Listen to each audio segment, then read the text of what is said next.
Well, tonight we are getting reaction to news. We first brought you breaking news at 5 on WPRI 12. The Boston Marathon officially canceled for this year. The event, which generates more than $200 million for the city, had been postponed to September. But today, Mayor Marty Walsh says the threat of the coronavirus has forced the city to hold a virtual marathon this September instead.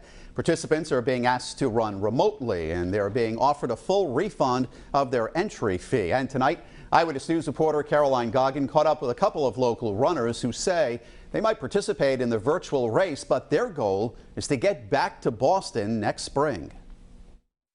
About 40 miles north of here in Hopkinton, Massachusetts, is the starting line for the Boston Marathon. 7 Rhode Island state troopers were set to travel up there this year for the race. And although they'll no longer be doing so, 2 of them tell me they remain motivated by their initial reason for running. For the first time in its 124-year history, the Boston Marathon is canceled. There's no way to hold this usual race format without bringing large numbers of people into close proximity. The disappointing news coming down Thursday afternoon. We received that about an hour ago or so, hour and a half ago. Haven't fully processed it. This would have been the 5th time Rupin Bastagian ran the Boston Marathon. It would have been the 2nd time Peter Cambio did after completing his first race last year. I trained as best as I could, and I raised some money for these families, and it was well worth it. Cambio and Bastagian are 2 of 7 members of Rhode Island State Police who trained to run the 2020 marathon for the charity Cops for Kids with Cancer. It helps New England families with children who are battling some form of pediatric cancer. Last year, troopers raised more than $25,000. This year, their goal was to surpass that. They should not be worrying about bills.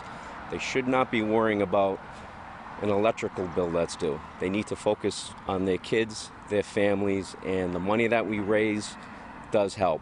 The team of runners from State Police would have joined the more than 30,000 people to make the trek from Hopkinton to the Back Bay. If you've been to the marathon, you know what a big deal it is for the city of Boston, especially after the bombings in 2013.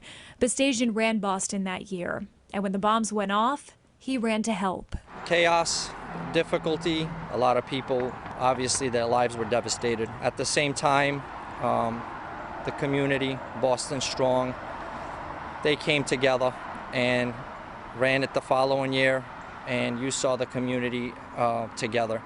When we go through trials and difficulties, that's when you see, I see America always rises up together. And he says this pandemic is proof of that. Although they won't be running together this September, Cambio and Bastagian say they hope to cross the finish line on Boylston together next year. It'll give more time for us to train for next year and hopefully raise more money. I'm Caroline Goggin, Eyewitness News.